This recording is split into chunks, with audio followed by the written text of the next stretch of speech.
Lecture du livre Patriarches et prophètes d'Ellen White. Chapitre 28. L'idolâtrie au Sinaï. Israël souffrit bientôt de la longue absence de Moïse. On savait qu'accompagné de Josué, il avait fait l'ascension du Sinaï et qu'il était entré dans la sombre nuée entourant le sommet de la montagne. On la voyait même de temps en temps s'illuminer d'éclairs qui révélaient la présence de Dieu. Malgré cela, l'ennui fit place à l'inquiétude. Accoutumés en Égypte à des représentations visibles de la divinité, les Israélites en étaient venus à placer leur foi en ce Moïse qui, maintenant, leur était enlevé. Les jours puis les semaines s'écoulaient sans qu'on le vît revenir. Bien que la nuée fût toujours visible, un grand nombre dans le camp s'imaginèrent que leur chef les avait abandonnés ou qu'il avait été consumé par le feu du ciel. Cette période d'attente leur donnait l'occasion de méditer sur la loi divine qu'ils avaient entendue et de se préparer à recevoir de nouvelles révélations. Le temps qui leur était accordé n'était pas trop long. S'ils l'avaient employé à obtenir une plus claire intelligence de la volonté de Dieu et à s'humilier devant lui, ils auraient été préservés de la tentation. Mais ils se laissèrent aller à l'insouciance pour en venir peu à peu à la turbulence et à la révolte. C'était surtout le cas du ramassis de gens de toute espèce qui s'étaient joints à eux et qui étaient impatients d'entrer dans la terre promise où coulait le lait et le miel. Il est vrai que ce bon pays ne pouvait être occupé qu'à condition d'obéissance, ce qu'on avait perdu de vue.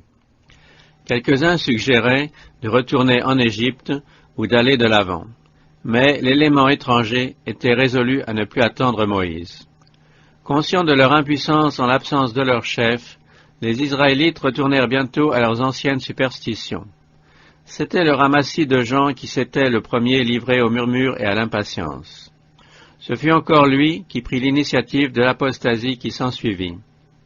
Comme le peuple désirait quelque image de la divinité marchant devant eux à la place de Moïse, et que le bœuf faisait partie des emblèmes des divinités égyptiennes, on suggéra la fabrication d'un veau. On oublia que Dieu n'avait pas désigné d'objet pour le représenter et avait même interdit d'en choisir un. On ne se souvint pas des miracles accomplis en Égypte et à la mer Rouge, qui leur avaient inspiré confiance en un Dieu tout-puissant et invisible. On oublia également qu'en réponse à leur demande d'un signe visible de sa présence, Dieu leur avait donné la colonne de nuée et de feu qui dirigeait les cohortes d'Israël, ainsi que les scènes glorieuses du Sinaï. Néanmoins, en face de cette même nuée, on pensait à retourner en Égypte, et cela sous la conduite d'un veau. En l'absence de Moïse, l'autorité judiciaire avait été confiée à Aaron. Une foule immense se rassembla autour de sa tente avec cette requête. « Allons, fais un Dieu qui marche à notre tête, car ce Moïse, cet homme qui nous a fait sortir du pays d'Égypte, nous ne savons ce qu'il est devenu. » À croire ces gens, la nuée qui les avait conduits jusqu'alors s'était définitivement arrêtée sur la montagne et ne les conduirait pas plus loin. À sa place, il leur fallait une image, et si, comme on le suggérait, ils retournaient en Égypte, cette image portée devant eux comme leur Dieu leur assurerait les bonnes grâces des Égyptiens. Une crise comme celle que traversait en ce moment Israël exigeait un homme ferme, décidé, animé d'un indomptable courage. Il fallait un homme qui plaçât l'honneur de Dieu au-dessus de la faveur populaire, de sa sécurité personnelle et de sa vie elle-même. Mais celui qui était en ce moment à la tête d'Israël ne possédait pas cette trempe.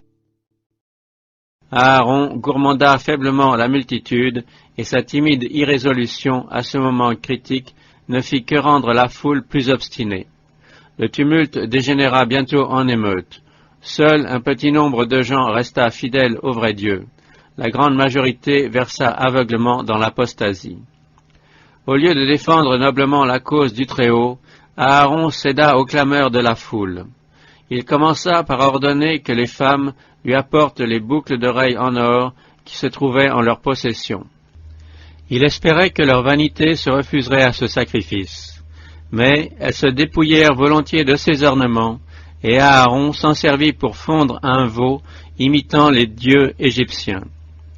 Le peuple s'écria, « Voilà, ô Israël, ton Dieu, qui t'a fait sortir du pays d'Égypte. » Aaron permit non seulement cette insulte à l'Éternel, mais voyant avec quelle satisfaction le dieu d'or était accueilli, il érigea un autel devant l'idole et fit cette proclamation: « Demain il y aura une fête en l'honneur de l'Éternel. » Des héros allaient par tout le camp de groupe en groupe et répétaient la convocation. Dès le lendemain, ils se levèrent de bon matin, ils offrirent des holocaustes et des actions de grâce. Le peuple s'assit pour manger et pour boire, puis ils se livrèrent à des réjouissances. Sous prétexte de célébrer une fête en l'honneur de l'Éternel, on se livra à la gloutonnerie et au dérèglement. N'est-il pas fréquent aujourd'hui de voir l'amour du plaisir se déguiser sous une forme de piété? La religion qui permet de se livrer à des penchants égoïstes et sensuels, tout en exigeant l'observation des formes du culte, n'est-elle pas de nos jours, comme au temps d'Israël, celle qui plaît à la multitude? Ne reste-t-il pas encore en haut lieu dans l'Église des Aaron complaisants qui cèdent aux esprits étrangers à la vraie piété et qui ainsi les encouragent dans la voie du péché? Quelques jours seulement s'étaient écoulés depuis que les Hébreux avaient conclu avec Dieu un pacte solennel par lequel ils lui promettaient foi et obéissance. Tout tremblant au pied de la montagne, ils avaient entendu cette parole: « Tu n'auras point d'autre Dieu devant ma face. » Et maintenant, alors que la gloire de Dieu couronnait encore le sommet du Sinaï, la congrégation reniait le Seigneur et rendait un culte à un faux Dieu. Ils firent un veau d'or au pied d'Horeb, et ils se prosternèrent devant une image de métal. Ils échangèrent le Dieu qui était leur gloire contre l'image d'un bœuf qui broute l'herbe. Comment manifester plus d'ingratitude, comment insulter plus outragement celui qui s'était révélé à eux comme un tendre père et un roi tout-puissant? Sur la montagne, Moïse fut mis au courant de ce qui se passait dans le camp. Il reçut l'ordre d'y retourner sans délai. « Va, disait la voix divine, descends d'ici, car ce peuple que tu as fait sortir du pays d'Égypte s'est corrompu. Il s'est bien vite détourné de la voie que je lui avais ordonné de suivre. Il s'est fait un veau en métal fondu et s'est prosterné devant lui. » Dieu aurait pu étouffer ce mouvement à sa naissance, mais il le laissa se développer pour nous montrer comment il punit la trahison et l'apostasie. Le contrat de Dieu avec son peuple était rompu. En conséquence, l'Éternel dit à Moïse: « Laisse-moi donc agir maintenant, mon courroux s'enflammera contre lui, et je le consumerai, mais je ferai de toi une grande nation. » On pouvait prévoir que le peuple hébreu, mais surtout l'élément étranger, enclin à se rebeller contre Dieu, continuerait de murmurer contre Moïse et de le tourmenter par son incrédulité et son opiniâtreté. Pour ce dernier, la tâche de conduire ce peuple jusqu'à la terre promise allait être ingrate et surhumaine.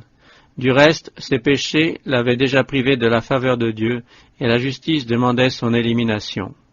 En conséquence, l'Éternel proposait à Moïse de le faire disparaître et de susciter par lui une grande nation qui remplacerait Israël. « Laisse-moi donc agir maintenant, disait la voix, et je le consumerai. » Qui n'eût pas abandonné ces pécheurs à leur sort? Qui, à la place de Moïse, ne se serait pas empressé d'échanger une vie d'ennui, de tracas et de sacrifices payés d'ingratitude et de récrimination contre une carrière aisée et honorable? Mais là où d'autres n'auraient aperçu que des causes de découragement, Moïse voyait des motifs d'espérance. Dans cette parole, « Laisse-moi donc agir maintenant », il discerna que Dieu, loin de lui interdire d'intercéder, l'y encourageait plutôt. Il sentit même que seule son intercession pouvait sauver Israël, et que s'il l'en conjurait, Dieu épargnerait son peuple. Plein de cet espoir, Moïse chercha à apaiser l'Éternel son Dieu, en disant: « Pourquoi, ô Éternel, ton courroux s'enflammerait-il contre ton peuple, que tu as fait sortir du pays d'Égypte, grâce à ta force souveraine et à ta main puissante? » Par cette parole, ce peuple que tu as fait sortir d'Égypte, Dieu montrait qu'il avait renié Israël. Moïse, déclinant humblement l'honneur qui lui est fait, réplique en appelant Israël ton peuple que tu as fait sortir, grâce à ta force souveraine. Il continue: il ne faut pas que les Égyptiens puissent dire: c'est pour leur malheur qu'il les a fait sortir de notre pays, pour les faire périr dans les montagnes et les exterminer de la surface de la terre. Au cours des quelques mois qui s'étaient écoulés depuis qu'Israël avait quitté l'Égypte, le bruit de sa merveilleuse délivrance s'était répandu parmi toutes les nations environnantes qui redoutaient ce que Dieu allait faire. Si Israël était disparu à ce moment-là, ses ennemis auraient triomphé et Dieu eût été déshonoré. Les Égyptiens auraient déclaré que leur prévision était juste. Au lieu de conduire son peuple dans le désert pour y sacrifier, c'est ce dernier qui était sacrifié.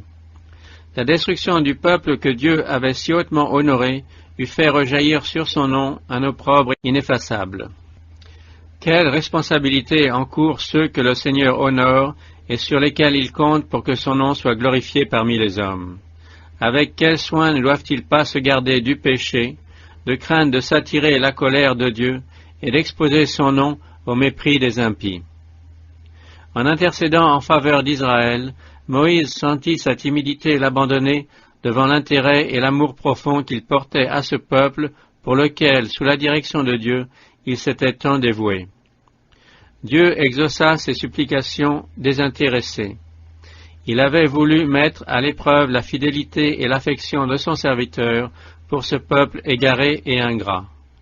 Et cette épreuve, Moïse l'avait noblement subie. Son intérêt pour Israël n'avait aucun mobile égoïste. La prospérité du peuple de Dieu lui était plus chère même que la gloire d'être le père d'une grande nation. Le Seigneur prit plaisir à voir la simplicité de cœur et l'abnégation de son serviteur. Il lui confia comme à un fidèle berger la grande mission de conduire son peuple jusqu'à la terre promise. Chargé des tables du témoignage et accompagné de Josué, Moïse redescend de la montagne. Bientôt, ils entendent, montant de la plaine, des cris et des clameurs qui semblent révéler une calamité publique. La première pensée de Josué, le guerrier, fut celle d'une attaque ennemie. Des cris de bataille retentissent dans le camp, s'écrie-t-il.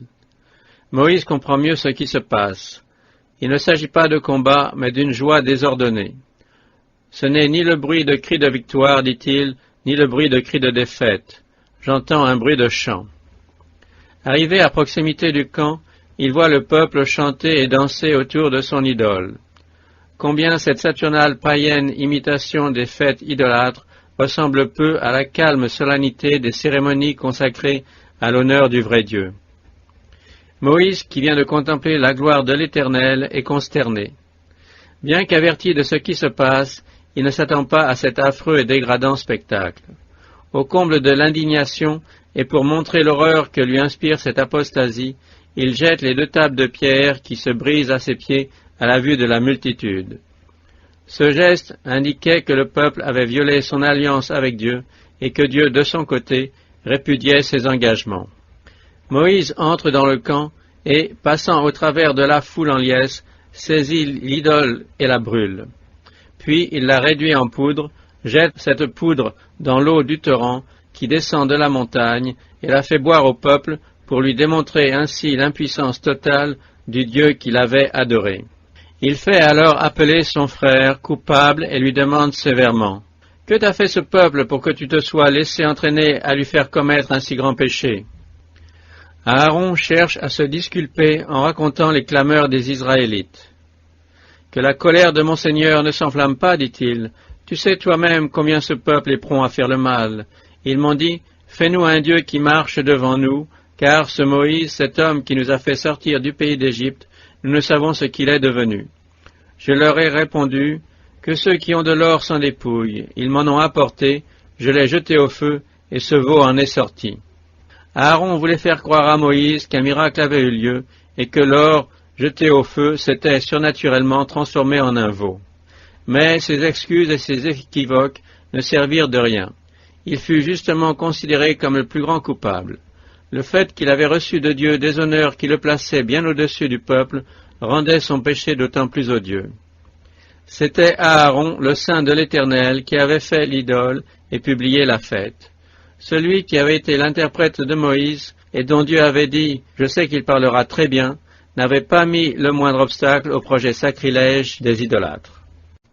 Celui par le moyen de qui Dieu avait frappé de ses jugements les Égyptiens et leurs dieux, avait écouté sans s'émouvoir cette proclamation faite en présence de l'image de fonte « Voilà, ô Israël, ton Dieu qui t'a fait sortir du pays d'Égypte. » L'homme qui avait accompagné Moïse sur le sommet de la montagne et contemplé la gloire incomparable de l'Éternel, avait assimilé cette gloire à l'image d'un veau. En un mot, c'était celui à qui Dieu avait confié, en l'absence de Moïse, le gouvernement de son peuple, qui sanctionna son apostasie. S'il avait eu le courage de défendre les droits divins sans égard aux conséquences, il aurait empêché cette apostasie. En restant inébranlablement fidèle, en rappelant au peuple les foudres du Sinaï, son alliance avec Dieu et sa promesse de garder sa loi, le mal aurait été conjuré. Mais la facilité qu'Aaron avait apportée à accéder aux désirs du peuple, la calme assurance avec laquelle il s'était soumis à ses volontés, avait encouragé la foule à aller plus loin dans le péché qu'elle ne se l'était proposé. Aussi Dieu était-il tellement irrité contre Aaron qu'il voulait le faire périr. Ce ne fut que grâce à la fervente intercession de Moïse que sa vie fut épargnée. Il ne rentra dans la faveur de Dieu qu'après s'être repenti et humilié. Les regards courroucés de Moïse en rentrant au camp, ses paroles sévères et l'indignation qu'il manifesta en brisant les tables de la loi formaient un contraste frappant avec les paroles doucereuses et la débonnaire-té indulgente de son frère. Aussi la sympathie du peuple était-elle acquise à Aaron, dont on admirait l'aménité et la tolérance, et à qui on pardonnait volontiers d'avoir jeté sur la foule la responsabilité de sa faiblesse. Son caractère faible et complaisant l'avait aveuglé sur l'énormité du péché qu'il sanctionnait. Sa complicité à cette occasion coûta la vie à des milliers de personnes. Quelle différence entre sa conduite et celle de Moïse, qui, tout en défendant courageusement les droits de Dieu, montrait que le bonheur d'Israël lui tenait plus à cœur que sa prospérité personnelle, son honneur ou sa vie. De tous les péchés que le Seigneur punira un jour, il n'en est pas de plus grave à ses yeux que celui qui consiste à encourager le mal chez son prochain. Dieu aime à voir ses serviteurs lui prouver leur loyauté en censurant le mal courageusement et quoi qu'il leur en coûte. Ceux qui ont une mission divine à remplir ne doivent se permettre aucune servilité lâche et complaisante. Sans jamais rechercher les honneurs ni reculer devant les devoirs désagréables, qu'ils accomplissent l'œuvre du Seigneur avec une inflexible fidélité. Quoique Dieu ne détruisit pas Israël, en réponse aux prières de Moïse, l'apostasie du peuple devait être punie d'une façon exemplaire. Si l'esprit d'insubordination et de dérèglement dans lequel Aaron avait laissé glisser le peuple n'avait été immédiatement étouffé, il aurait dégénéré en anarchie et l'aurait entraîné dans une ruine irrémédiable. Le mal devait être réprimé avec une sévérité impitoyable. Moïse vit que le peuple n'avait plus aucun frein, car Aaron l'avait laissé sans frein, l'exposant ainsi à devenir la risée de ses ennemis. Alors Moïse se plaça à la porte du camp et dit : « À moi tous ceux qui sont pour l'Éternel. » Ceux qui n'avaient point pactisé avec l'apostasie devaient se placer à la droite de Moïse, ceux qui étaient coupables mais repentants à sa gauche. Le peuple obéit, et il se trouva que la tribu de Lévi n'avait pris aucune part au culte idolâtre. Un grand nombre de gens des autres tribus qui avaient péché manifestèrent leur repentir. En revanche, une foule d'autres, qui appartenaient surtout à l'élément étranger et qui avaient pris l'initiative du veau d'or, persistèrent obstinément dans leur résistance. Alors Moïse ordonna à ceux qui étaient à sa droite et n'étaient pas coupables d'idolâtrie de prendre leur épée et de mettre à mort tous ceux qui s'acharnaient dans leur entêtement. Et il périt ce jour-là dans le peuple environ 3000 hommes. Sans égard à leur position, à leur parenté ou à leurs relations, les instigateurs de l'impiété furent abattus. Ceux qui se convertirent et s'humilièrent furent épargnés. Les hommes qui accomplirent cette terrible exécution agissaient en vertu d'un ordre divin et ne faisaient qu'appliquer la sentence du roi d'Israël. Entouré de faiblesse et d'ignorance, l'homme doit y regarder à deux fois avant de condamner son semblable. Mais quand Dieu lui ordonne de prendre des sanctions contre l'iniquité, il faut qu'il obéisse. Les hommes qui s'acquittèrent de cette douloureuse besogne montrèrent l'horreur que leur inspirait la révolte et l'idolâtrie et se consacrèrent plus entièrement au service du vrai Dieu. Pour honorer leur fidélité, le Seigneur allait conférer une distinction spéciale à la tribu de Lévi. Israël s'était rendu coupable de trahison envers un roi auquel il avait volontairement promis d'être soumis. Pour maintenir le gouvernement divin, il avait fallu châtier les traîtres. Mais ici encore, sans porter atteinte à l'autorité de sa loi, Dieu manifestait sa miséricorde en donnant à chacun la liberté de choisir et l'occasion de se repentir. Seuls furent exécutés ceux qui s'acharnèrent dans la rébellion. Il était nécessaire que ce péché fût puni pour témoigner aux nations environnantes le déplaisir de Dieu à l'égard de l'idolâtrie. En se faisant l'exécuteur de la justice divine contre les coupables, Moïse laissait aux générations futures une protestation solennelle et publique contre le crime d'idolâtrie.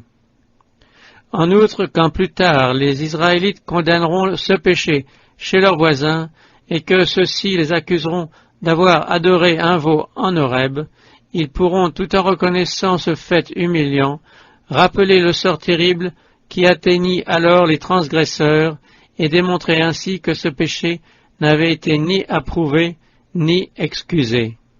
D'ailleurs, le châtiment d'Horeb était dicté par l'amour aussi bien que par la justice. Dieu est le gardien de son peuple autant qu'il en est le souverain. S'il retranche les pécheurs endurcis, c'est de crainte qu'il n'en entraîne d'autres à la ruine. Si Dieu a épargné par exception la vie de Caïn, c'est pour démontrer à l'univers ce qui résulte de l'impunité du péché. C'est à l'influence de sa vie et de ses enseignements sur ses descendants qu'il faut attribuer la corruption qui appela la destruction du monde par le déluge.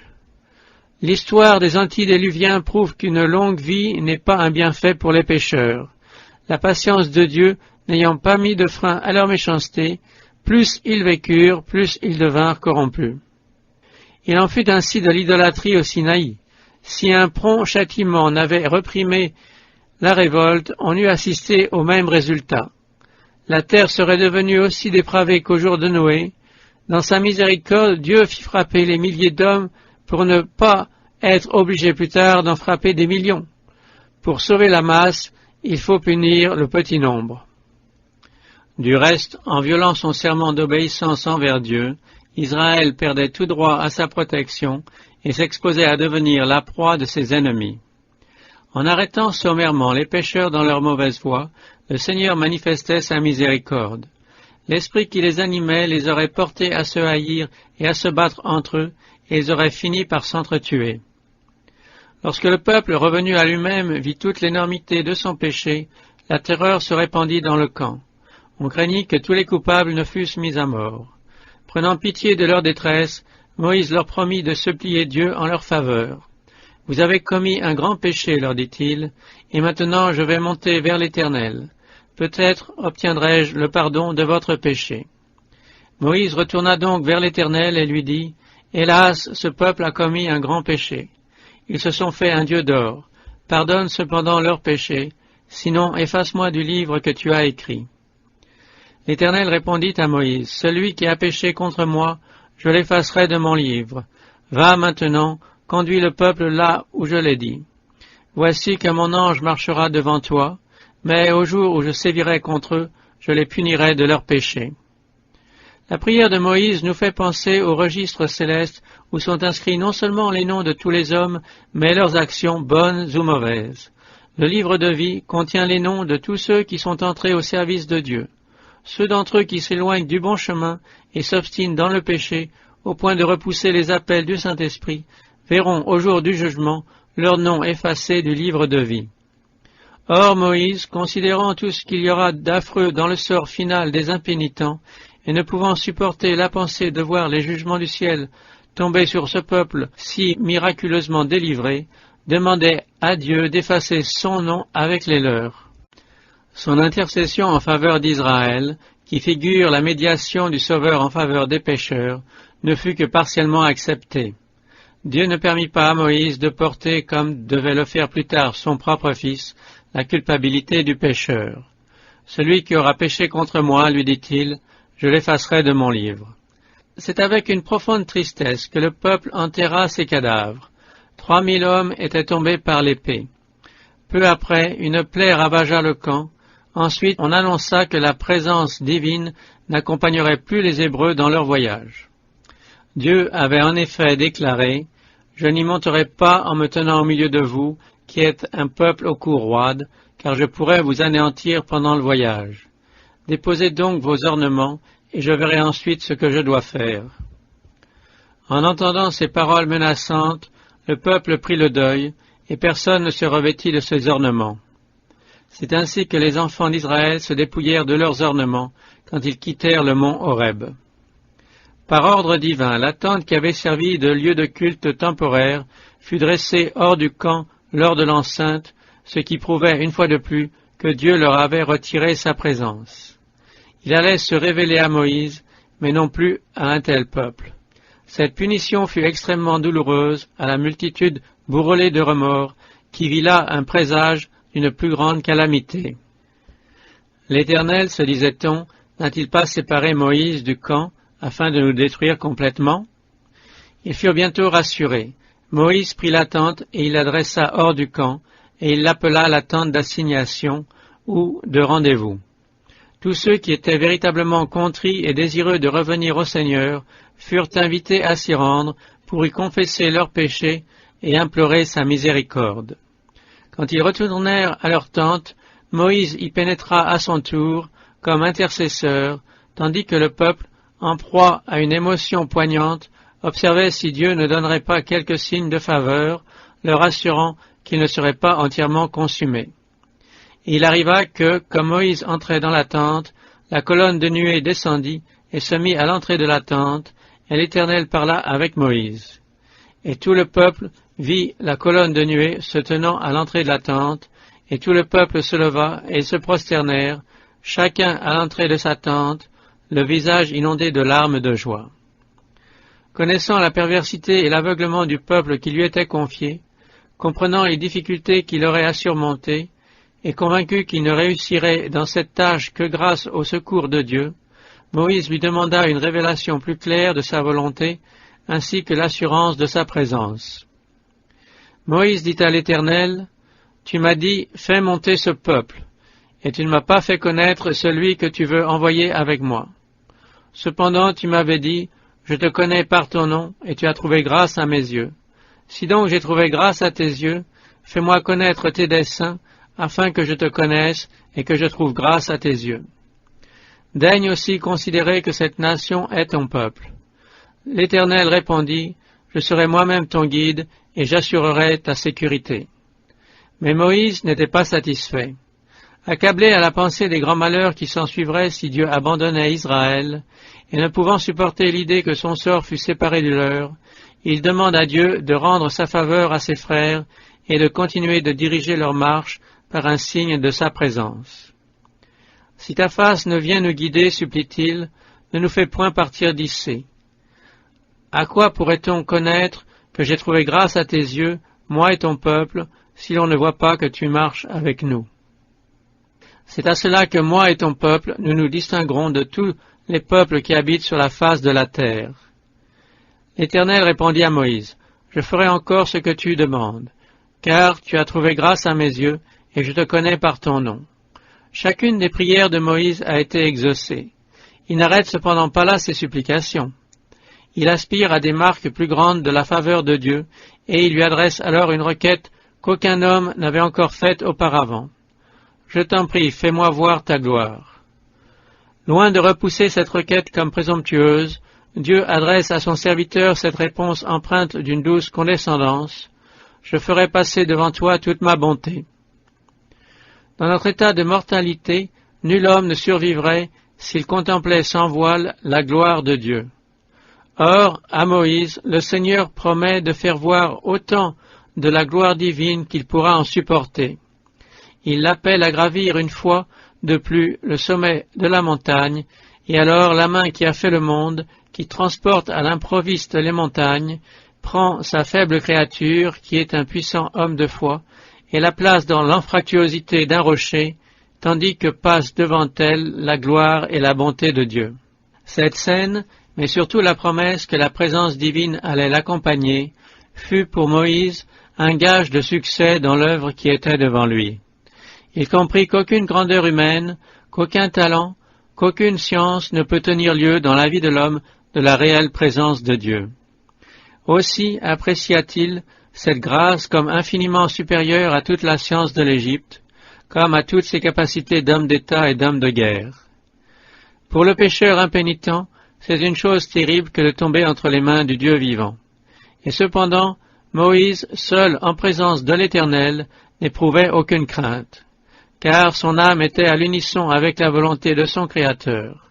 Si j'avais eu dans le cœur quelque intention coupable, le Seigneur ne m'aurait point exaucé, dit le psalmiste. L'intimité de l'Éternel est pour ceux qui le craignent, et il leur fait connaître son alliance. Alors l'Éternel passa devant lui et s'écria, « L'Éternel, oui, l'Éternel est le Dieu miséricordieux et compatissant, lent à la colère, riche en grâce et en fidélité.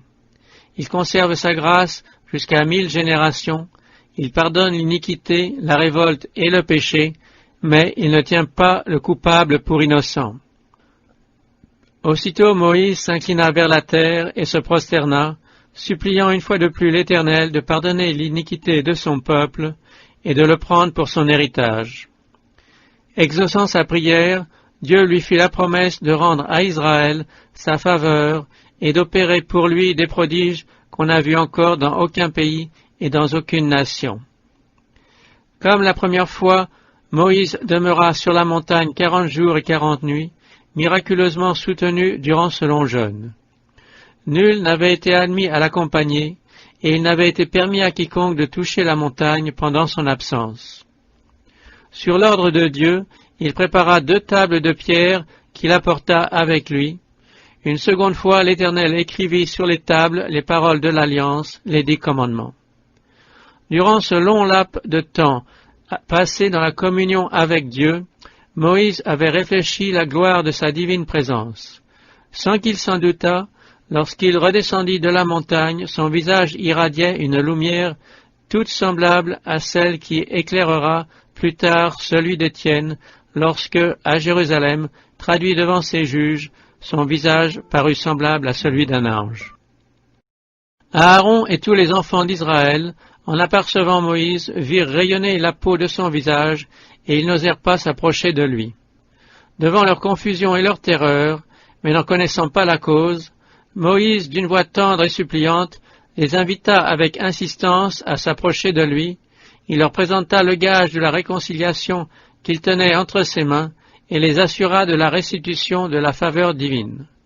Finalement, quelqu'un osa s'approcher, mais, haletant et sans voix, il se borna à indiquer de la main le visage de Moïse, puis le ciel.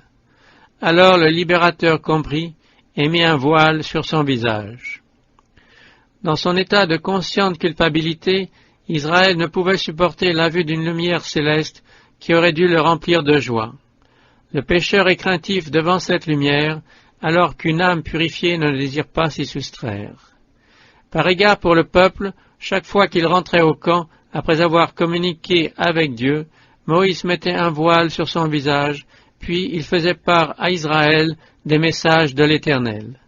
Ce rayonnement nous enseigne le caractère auguste et sacré de la loi de Dieu, ainsi que la gloire de l'Évangile révélé par Jésus-Christ.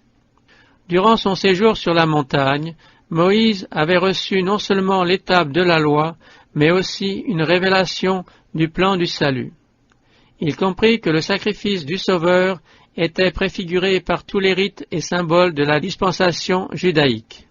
C'était la lumière céleste, jaillissant aussi bien du calvaire que de la loi divine, qui illuminait le visage du prophète.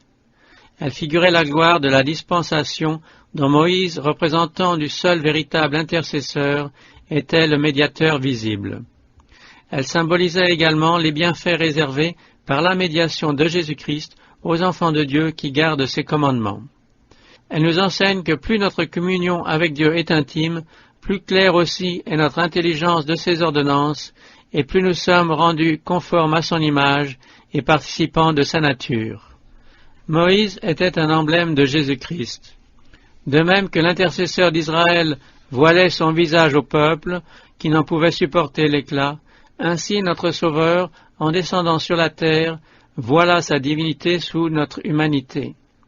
S'il était venu parmi nous auréolé d'un éclat céleste, le séjour parmi les hommes ne lui eût pas été possible. Ceux-ci n'auraient pu supporter le rayonnement de sa présence. Et voilà pourquoi il se revêtit d'une chair semblable à notre chair de péché, seul moyen d'atteindre notre race déchue et de la relever.